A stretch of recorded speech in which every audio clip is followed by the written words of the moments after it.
लामा पुरो भएछ मजाको भएछ फर्सी त फर्सी काट्नु खोजेको आज हामी खै यो त हाम्रो 2-3 छाकै हुन्छ होला फर्सी फल्याएको फल्याएन आमा गजब मजाको हरियो यति मजाको यस्तो मिठो हुन्छ नि ल खै हामी त फर्सी हे तेरिका अब काँक्रा पनि टिप्ने हो हामी कलिलो काँक्रा एउटा हजुर एउटा यो ठुलो मात्रै टिप्नु होला अहिलेलाई 1-2 दिनमा टिप्ने फेरि कस्तो मजाले फलेको कि काँक्रा त हो ल नेपालको काँक्रा आहा यहाँको काँक्रा भन्दा त कस्तो मिठो हुन्छ नि ल दामी काँक्रा पनि टिप्यो अर्को यहाँ छ 2-3 दिनलाई फेरि अर्को काँक्रा दामी छ कुनामा एउटा सानो उता माथि दुनिया ए काँक्रा खाए नि हुँदैछ अब त रायो पनि अलिअलि भएछ अलिक किराले खाइरहेछ है बारी त खतरा भएछ त हाम्रो त यसपालि त अर्को फर्सी यता झुन्डिँदैछ लौका फल्ला जस्तो भएको छ अझै निकै नै चिचेला निकै लागेको छ ल है ल गजब पर्छ यसपालि दामी ल अर्को काँक्रा पनि टिप्ने अब काँक्रा त कतिको नितेश दालाई पठाइदिएको कस्तो मिठो भयो बहिनी भन्दै थियो बिचरा खुर्सानीसँग खाएको अरे के अरे एउटा त दिदीले दिएको ल आज फेरि आलु खन्ने दिन हाम्रो खाल्टोमा हालेको आलु एक बाल्टी निकालिसक्यो यो त कुबिन्डो जस्तो दिएछ सेतो फर्सी त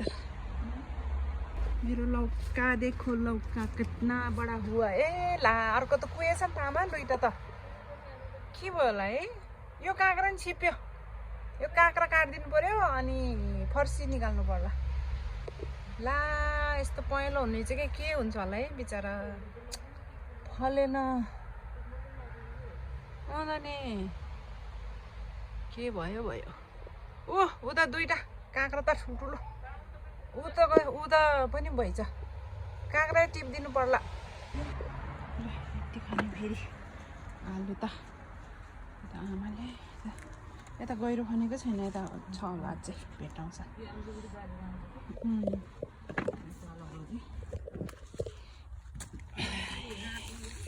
हजुर एउटा छोरा एउटा छोरी नि छोरा हो नि कहाँ सानो त छोरा चाहिँ अब युनि जाने रे युनिभर्सिटी रोबोटिक इन्जिनियर पढ्न लारहेछ त्यसले चाहिँ नेपाली नबोल्दैछ हाम्रो अनिसा जस्तै से ठुलोले त कति राम्रो नेपाली बोल्ने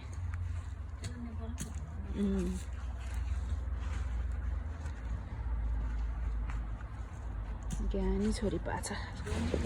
ल 4-5वटा बोटमा आलु त यत्रो फल्छन् हाम्रो त पहाडको आलु हो नि आमा यो रातो पहाडको आलु को खाने हो सम्पर्क गर्नु होला रातो आलु 10-12वटा आलु रोप्यो भने यति फल्ने रहेछ ल घरको बोराभरि छ है यता नि छ बोराभरि यति त खाइ पनि सक्यो होला कति बाँड्यो अघि आलु खनेर बारी बनाएँ मल र अलिअलि कुखुराको मल हाल्यो अब मार्फा आयो दिदीले ल्याएको मार्फा गाउँबाट ल्याएको मार्फाबाट छर्छु म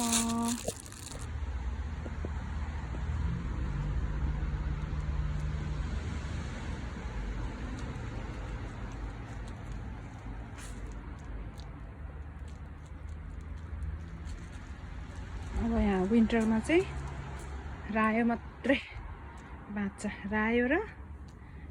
लसुन अनि धनियाँ यो चाहिँ एकदम जियालो जात हुनेछ त्यही भएर सायद हेल्थको लागि राम्रो हुन्छ होला आइसले पनि नखाने के मरे पनि के अरे आइसले उ भए पनि के अरे हिउँ परे पनि हिउँ परेर सुकेपछि यस्तो राम्रो पलाएर आउँछ अनि पछि हिउँ सकेपछि खान पाइन्छ अनि यतिखेर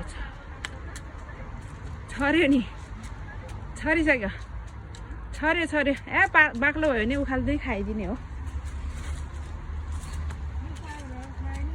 अब खाइदिने त्यो नि बिस्तारै बिस्तारै ल अब उम्रेपछि फेरि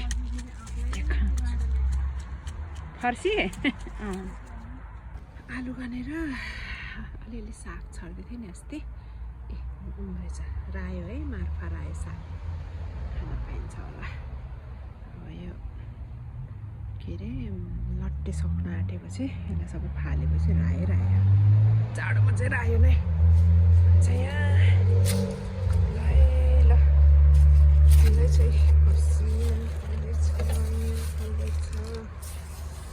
के चाहिँ खाने हाम्रो बारीमा काँक्रा है फुलिरहेछ खुर्सानी पाक्न लाग्यो अर्को करेला नि हुन लाह 3-4वटा यहाँ चिप्ली भेन्डी नि फलेको थियो पो केले खान लाग्छ कि एउटा फले भेन्डी अनि आज कत्रो भएको छ अर्को चाहिँ कुहियो आमाले टिप्दिन लाग्नुभयो छिप्पियो भन्नुभन्दा अगाडि खाइदिउँ पोहोर त 3टा त भएको थियो यसपालि त यही एउटा मात्रै होला जस्तो भयो त तेरिका टिप्न आमा ल टिप्दिनु कति किलोको छ 4 किलो है बाबा बोक्नै नसक्ने हुन्छ नि त ल देखो मेरो ल त छिप्पेछ कि अहिले त करेला त काट्नु पर्छ जस्तो छ बाबा कहिले टिपे छैन अनि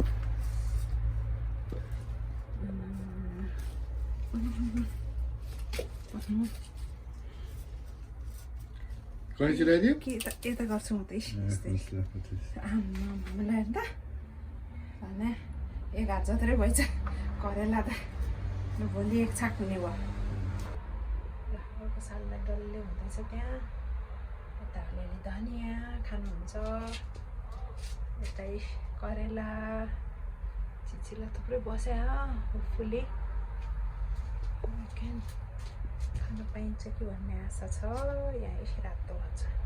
पहिलो खुर्सानी रातो रातो रातो रातो दामी दामी ल मेरो बारीको सिमी लौका काँक्रा करेला अगबरे के खाने यो हाम्रो रहर दिदी र कल्पुसिसले ल्याइदिनु भएको फुल गमलामा सार्न आँटेको बचाएर राख्नु पऱ्यो नि दिदीहरूको चिनो सिसको चिनो थ्याङ्क यू फेरि पनि है एकदम दामी फुल ल्याइदिनु भएको छ ठुलो गमलामा सार्न आँटेछु यहाँ यसमा बल बनाएर के भयो यसलाई फेरि यो फुलहरू चाहिँ दिदी र कल्पुसिसले ल्याइदिनु भएको यसो गार्डन के अरे ठुलो गमलामा सार्नु लाग्थ्यो फुल सार्थ्यो यस्तो दामी फुल छ यसलाई जोगाउनु पऱ्यो नि त मलहरू हालेर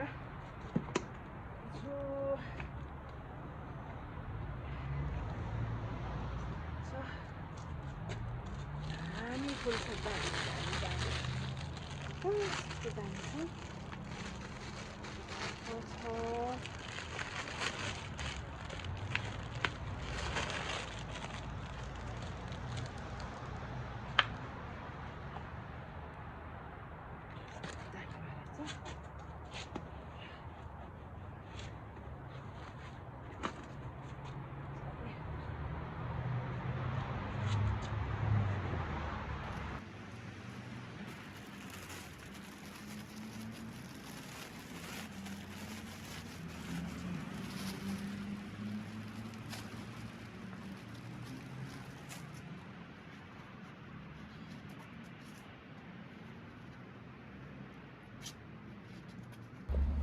ल मैले यहाँ रोपेँ दिदी रहर दिदी र कल्पुसिसको के अरे फुल है अब होपफुली यसरी नै सधैँ हाम्रो सम्बन्ध नि यसरी फलोस् फुलोस् ल थ्याङ्क यू दिदी रहर दिदी अनि हाम्रो कल्पु प्यारी सिस है। ल म सधैँ जोगाएर राख्ने कोसिस गर्छु यो फुललाई, अनि हाम्रो माया पनि यसरी नै सधैँ बसिराखोस्। Thank you all. ल बाई बाई। दामी।